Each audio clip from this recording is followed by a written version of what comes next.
warahmatullahi wabarakatuh. Waalaikumsalam warahmatullahi wabarakatuh. Ya, selamat siang Sobat BKP SDM, para pejuang CASN, para pejuang P3K, khususnya di Pemkab Purworejo. Kembali lagi bersama Bapak Kaban kita, narasumber kita pada siang hari ini, Bapak Fitri Edi Nugroho SEMM. Ya, Pak Fitri, apa kabar Pak Fitri? Sehat, Mas Yofi. Ya, Alhamdulillah. Semangat pokoknya. Ya, Pak Fitri, ini kan sudah hari keberapa? Udah hari kesekian, mungkin tinggal 4 hari lagi. 4 hari lagi pendaftaran P3K akan ditutup, tepatnya pada hari Senin tanggal 9 Oktober 2023. Dan sampai dengan hari kemarin ini Pak Fitri, sampai dengan tanggal 5, jumlah pendaftar di Pemkab Purworejo ini udah mencapai 466 pelamar dengan rincian yang melamar JF Guru ada 144, JF Tenaga Kesehatan ada 192, dan JF Teknis ada 130 orang dengan jumlah total 466. Masih belum nembus 500 ya Pak belum, Fitri. masih jauh dari target. Masih jauh dari target. Dan mungkin di hari-hari terakhir ini mungkin baru pada di submit di resume karena mungkin masih pada ragu-ragu ini Pak Fitri. Masih banyak pertanyaan juga di sosmed kita, di Instagram, di Twitter, bahkan di WA juga nih Pak Fitri. Iya. Dan ini Pak Fitri terkait yang guru dulu nih Pak Fitri. Boleh. Yang guru dulu ini, yang umum, guru formasi umum, ini banyak yang tanya, ini kalau yang dari luar daerah, yang dapodiknya di luar Pemkab Purworejo, atau mungkin di provinsi, guru SMA, SMK, dan sebagainya, itu bisa apa enggak sih Pak Fitri daftar di sini? Oke Mas Yofi, teman-teman yang saya hormati. Jadi kesempatan yang kedua ini sebetulnya merespon teman-teman yang barangkali banyak yang DM ke saya secara pribadi. Kemarin kan sudah kami sampaikan bahwa kami akan menjawab pertanyaan-pertanyaan rekan-rekan khusus untuk kepegawaian atau layanan kepegawaian yang hari ini kita ambil tema seleksi calon ASN khususnya P3K di pemerintah Kabupaten Purworejo tahun anggaran 2023. Memang kami akan jawab secara secara virtual, jadi tidak satu persatu DM by DM.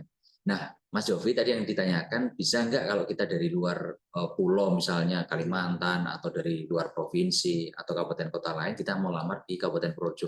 Bisa, boleh. Dan sepanjang memang data khusus untuk guru ada di Dapodik. Jadi khususnya teman-teman Dapodiknya dibenarkan dulu. Jadi artinya harus dipindah atau ditarik dulu. Jadi mutasi lah namanya. Jadi Dapodiknya mutasi dari provinsi ke kabupaten atau dari Kalimantan ke Jawa misalnya. Nah, itu harus jelas, karena apa? Kalau tidak jelas maka teman-teman gandul atau gantung, jadi tidak ada kejelasan ini sebenarnya ikut di sana atau masih di sini. Kadang kan masih ada yang terdaftar di sana tetapi dia sudah kerja di sini, atau bahkan double itu data di sana belum dihapus atau belum dipindah, dia sudah di sini di Purworejo. Itu monggo, jadi bisa sah saja teman-teman mau ngelamar di Purworejo, yang penting Dapodiknya aman dulu atau clear, benar-benar dipastikan dulu. Ya, monggo Mas Yofi. Untuk pengurusan mungkin pemindahan Dapodik itu mungkin bisa ditanyakan kemana ya Pak Fitri? Jadi kan ada Dapodik itu kalau di provinsi berarti paling tidak ada di Dinas Pendidikan Provinsi. Kalau di kabupaten berarti Dinas Pendidikan Kabupaten, dan itu ada PIC-nya atau operator lah istilahnya ya. Operator di masing-masing sekolah atau di masing-masing dinas. Jadi komunikasi saja di dua lembaga itu paling tidak, dan insya Allah bisa cepat. Dan kami di BKP SDM juga memfasilitasi manakala ada kesulitan-kesulitan terkait dengan data di Kementerian Dikbud, karena kebetulan ada di grup kami itu helpdesk khusus untuk Kementerian Dikbud Ristek Dikti. Jadi banyak hal yang bisa kita coba bantu untuk selesaikan. Ngaten Mas Yofi. Oh iya. Nah, yang selanjutnya ya Pak Fitri, ini kan kemarin kita kan udah 2 kali ya update ini jumlah pelamar Pemkab Purworejo di Instagram, dan itu kan ada keterangannya juga yang udah mendaftar berapa, terus yang udah verif, yang belum di verif berapa.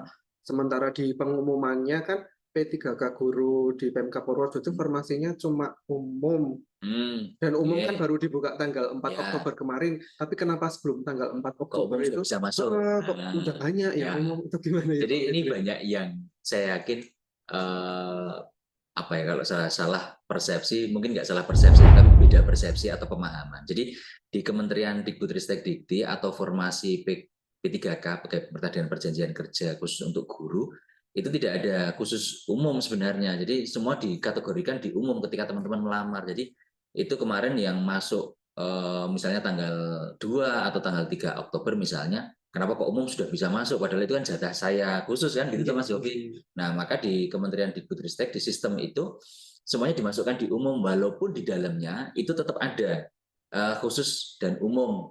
Mana itu khusus? Nah, jalurnya sudah kelihatan Bapak Ibu. Jadi teman-teman semuanya khusus itu ya yang XTHK 2, kemudian mengabdi paling tidak sekurang-kurangnya 2 tahun, kemudian teman-teman juga melamar di apa namanya? Di instansi pemerintah atau lingkup pemerintah kabupaten atau provinsi sendiri. Itu secara otomatis akan kelihatan. Kalau teman-teman pasti akan melihatnya kok umum semua sudah masuk di tanggal 2 atau tanggal kemarin September misalnya. Ini tidak. Jadi teman-teman santai saja, yang penting melamar sesuai dengan kekhususan maupun kebutuhan teman-teman khusus sendiri dan umum sendiri. Nah, di Kementerian Dikbud sistemnya sementara itu mereka semuanya di umum. Nah, walaupun nanti tetap ada P1 itu siapa saja. P1 kan sudah jelas. P1 yaitu yang lulus passing grade kemarin, ikut seleksi di 2021, passing grade tapi belum penempatan. Nah, ini akan kita tempatkan. Yang kemarin 2022 belum penempatan, nah 23, nanti formasinya 23. Gitu Mas Jovi. Jadi santai saja teman-teman. Jadi jangan usah bimbang atau berpikiran atau bahkan berprasangka lain dengan kompetitor. Iya, berkompetisi tetap, tetapi tetap fair. Itu harus. Lanjut Mas Jovi, ada pertanyaan lagi nggak? Iya. Terus yang terkait ini apa namanya?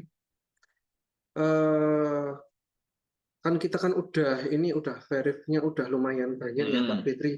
Dan itu kata teman-teman yang verif ini juga udah banyak juga yang TMS. Oh iya. Itu kenapa ya Pak Fitri? Sebabnya itu dikarenakan apa? Ya, jadi kan dari awal kita sudah sampaikan sebenarnya bahwa teman-teman atau di beberapa rubrik media massa atau online dan cetak, kami sampaikan di beberapa teman-teman, kami nitip pesan itu salah satunya adalah teman-teman ini kadang keburu-buru Mas Yofi sebetulnya. Jadi dokumennya nggak komplit, nggak lengkap, terus batas waktu limitnya sudah habis atau mendekati habis, misalnya jam 23.59, jam 23 dia masih harus upload apa gitu kan. Padahal kan upload sudah bisa dilakukan di beberapa waktu yang lalu, tidak harus pada saat ketika teman-teman itu selesai, misalnya di tanggal 3 kemarin misalnya atau tanggal 4. Nah, ternyata ada dokumen yang satu misalnya kurang, ternyata perjanjian kerjanya tidak diupload misalnya, atau ada ijazah yang tidak diupload, harusnya ijazah diupload ternyata akta 4-nya yang diupload. Lah, kalau akta 4 itu kan bukan ijazah, maka ijazah itu kan wajib, transkrip wajib, kemudian apalagi perjanjian kerja, SK itu semuanya juga wajib. Jadi kan yang wajib itu jelas, Bapak Ibu sekalian, teman-teman semuanya. Di ketentuan pernyataan itu ada dikasih huruf merah kalau tidak salah kan. Di SCC ASN itu ada wajib apa itu. Atau ada sertifikat pendidik kan, itu sertifikat kompetensi bagi teman-teman yang lewat jalur umum misalnya PPG. Nah, itu teman-teman harus jeli. Jadi kan sudah kami sampaikan, kami ingatkan, nggak usah keburu-buru, tetapi hati-hati, nggak usah terlalu hati-hati, tetapi juga harus teliti kan gitu. Nah, ini hati-hati juga bagi teman-teman yang belum submit. Saya ingatkan, saya dan Mas Jovi ingatkan bahwa ini nasib teman-teman, bukan nasib kami di BKPSDM. Ini nasibnya teman-teman semuanya. Kami memverifikasi dan memvalidasi sesuai dengan SOP yang sudah ada. Jadi kalau memang transkrip nilainya tidak diupload, ijazahnya tidak diupload, mohon maaf, tetap TMS, tidak memenuhi syarat. Karena apa? Kita melihat dari real dokumen yang ada, yang mereka upload. Gitu. Jadi misalnya ada apa namanya, KTP-nya tidak tepat atau ada tanggal lahir nggak tepat dan segala macam, ya nanti akan kita recheck lagi. Ngaten Mas. Kayak kemarin saya juga dapat cerita dari teman-teman yang udah verify Pak Fitri, KTP-nya kan itu kan udah jelas keterangannya harus asli, KTP asli, ijazah asli, transkrip asli, itu kan ada yang fotokopian terus di scan.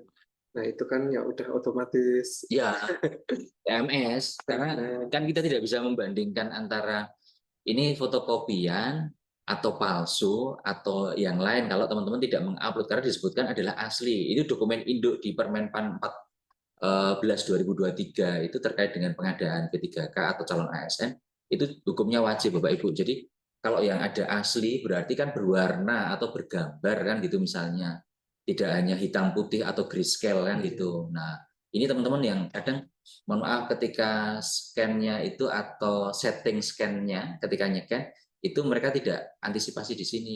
Padahal sudah kami ingatkan hati-hati, teliti karena kadang cepat itu kadang teman-teman kurang teliti. Jadi masih hari pertama, hari kedua masuk kan gitu.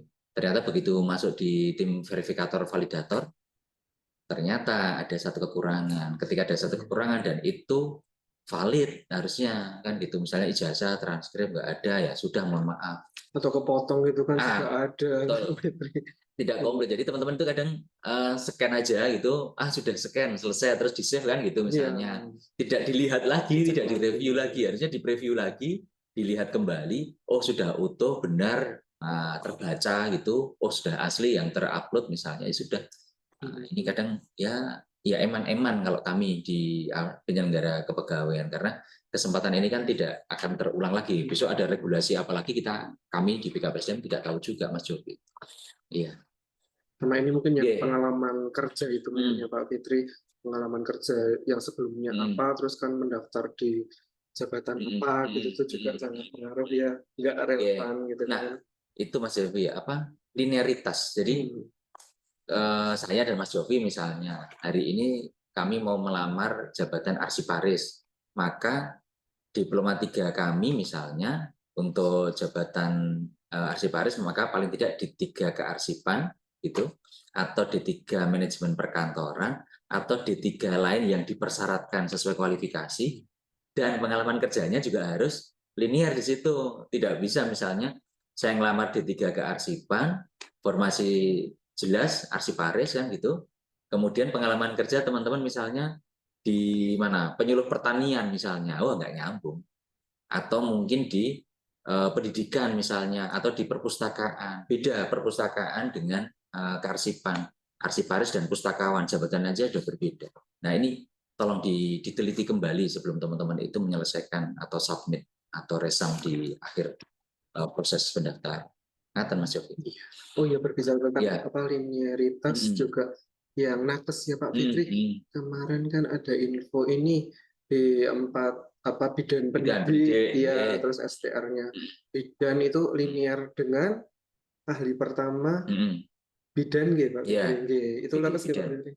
Ya, jadi bidan maupun bidan pendidik diperkenankan kan gitu. Jadi linear sudah teman-teman dipersilahkan. Jadi ini menjawab beberapa pertanyaan yang di DM ke saya, ke akun pribadi saya Mas Yofi. Jadi ini teman-teman silakan saja. Ini kan juga berkesempatan misalnya seperti guru juga ada guru kan gitu kan. Guru hampir semuanya mau ngelamar dari ngajar di SMA, masuk Dapodik, kemudian ngelamar di SD atau SMP di level pendidikan level bawahnya misalnya. Itu juga nggak masalah. Kemudian bahasa Inggris, matematika, apalagi lah misalnya bahasa Indonesia, mapel-mapel itu masuk ke guru SD pun juga nggak ada masalah, nggak masalah. Jadi sangat diperlukan kalau menurut saya dari sisi regulasi kualifikasi pendidikan yang di Permendikbud ini sudah sangat bagus. Silakan. Itu juga udah ada Permendikbudnya, terus apa Kemampan dan lain-lainnya kan juga sudah tersedia di pengumumannya Pak Fitri. Jadi harus lebih dicermati lagi. Jadi teman-teman ini harus baca Mas Bobi. Jadi literasi digital teman-teman sudah download aturan tapi nggak terbaca. Mending tanya daripada saya baca. Jangan. Mending baca dulu baru tanya kalau nggak tahu. Jadi jangan banyak tanya kalau di kami. Baca dulu karena ini termasuk literate. Jadi teman-teman itu harus melek dulu, melek aturan regulasi. Jadi ini saya mentok ini nggak ada yang saya tanya, baru tanya silakan. Maka kami buat Q&A yang kedua ini menjembatani teman-teman yang galau atau bingung mau cari informasi kemana. Kami siapkan. Sama yang terakhir mungkin Pak Fitri, setelah itu nanti seleksi administrasi itu, terus seleksi kompetensinya itu seperti apa ya Pak Fitri? Jadi prosesnya masih panjang sebenarnya Mas Yogi. Jadi seleksi administrasi teman-teman terakhir nanti, kemudian tanggal 9 nggak salah ya. 9 Oktober. 9 Oktober, 9 Oktober. Kemudian baru kerja kita Mas Yofi. Nah, kerja kita salah satunya jinglengi atau mencermati, melihat dokumen yang teman-teman upload itu benar atau enggak sesuai dengan prasyaratnya, baik syarat umum maupun syarat khusus kan gitu atau tambahan. Nah, setelah itu selesai, kemudian nanti ada enggak teman-teman yang nyanggah Mas Yofi? Oh iya iya, masih ada Nyanggah proses lagi juga. misalnya nih Mas Yofi ngelamar di formasi saya sama, kita guru nih, guru SD, guru kelas. Mas Yofi ini pengalamannya ada 2 tahun, tapi dia bisa ngelamar misalnya. Atau dia pengalamannya 4 tahun tapi tidak linier misalnya. Nah, maka saya nyanggah Mas Jovi ya. Ini hati-hati teman-teman, karena teman-teman itu berkompetisi, jadi saling incer, kayak orang perang ini, saling mengintai satu sama lain. Wah, lengahnya di mana? Jadi hati-hati. Dokumen komplit semua, upload, pesan. Biar tidak ada yang nyanggah. Karena kalau setelah nyanggah, ada pasca sanggah juga Mas Yofi. Nah, pasca sanggah itu 3 hari, paling nggak seminggu, baru diumumkan. Diumumkan, kemudian kami narik data dulu. Narik data BKN, kemudian kami umumkan penempatan seleksinya di mana. Nah, seleksinya itu macam-macam kan Mas Yofi. Di dalamnya kan ada kumpulan seleksi kompetensi manajerial, ada substansi atau teknis, kebidanan, sama sosial kultural. Nah, ini hati-hati teman-teman mau belajar dari manapun, dari buku, dari internet, dari YouTube, dari literasi teman-teman mungkin yang P3K kemarin sudah lulus, silakan terbuka. Kami di BKPSDM hanya menyarankan teman-teman untuk belajar literate tadi. Jadi silakan baca banyak literatur yang teman-teman pahami. Substansi jelas berarti kebidanan, kalau manajerial berarti apa yang sudah teman-teman lakukan sebenarnya. Sosiokultural yang paling sulit menurut saya karena ini nilainya juga berbeda. Gradingnya dari 0 sampai dengan 5 kan gitu. Tidak ada yang benar dan salah, tetapi ada pemahaman, ada wawancara juga ada di dalam situ. Jadi teman-teman ada nilai penilaian semuanya by system di SSC ASN dan menggunakan CAT-nya BKN pusat. Ngatain Mas Yofi. Oke. Ya. Sementara cukup Oke. ya Pak Fitri. Okay. Sepertinya udah Ini terwakilkan semuanya. mungkin ada pertanyaan Mas Yofi. Nah, ini saya jawab sedikit-sedikit ya karena ini apa namanya ada beberapa yang harus kita selesaikan. Jadi teman-teman kalau ada pertanyaan ini dari Mbak Titin Andriani, Titin_Andriani. Jadi kalau ukuran kertas salah A4 F4 harus itu nggak usah ditanyain lah gitu.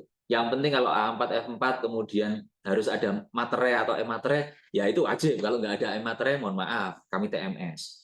Kemudian ada Mbak Twina, ini dari RSUD Citro, D4 bidan, pendidik, dan non-pendidik tadi, ya sudah ya, pengalaman kerja 5 tahun aman, silakan lanjut.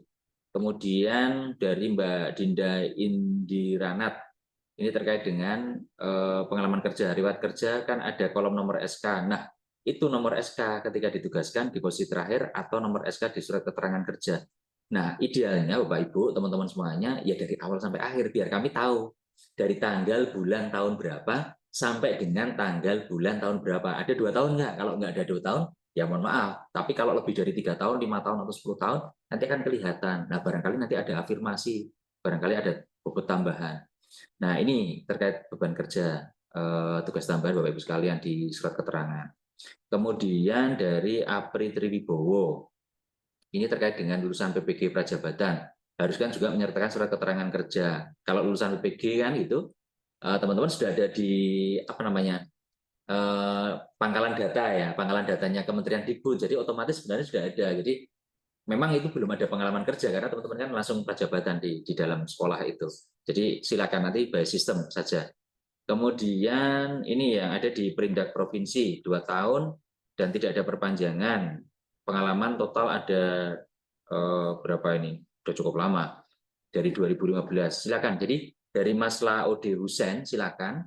2 tahun itu entah teman-teman nyambung tapi akumulasi 2015 sampai 2017 2 tahun. Tapi kalau 2015 sampai 2016 baru 1 tahun, kemudian pindah kerja di tempat mana misalnya, yang penting adalah linier. Jadi 2 tahunnya milihnya linier. Kalau tidak linier, pindah-pindah itu beloncat-beloncat, kemana random gitu misalnya teman-teman, yang minimal 2 tahun itu harus linier.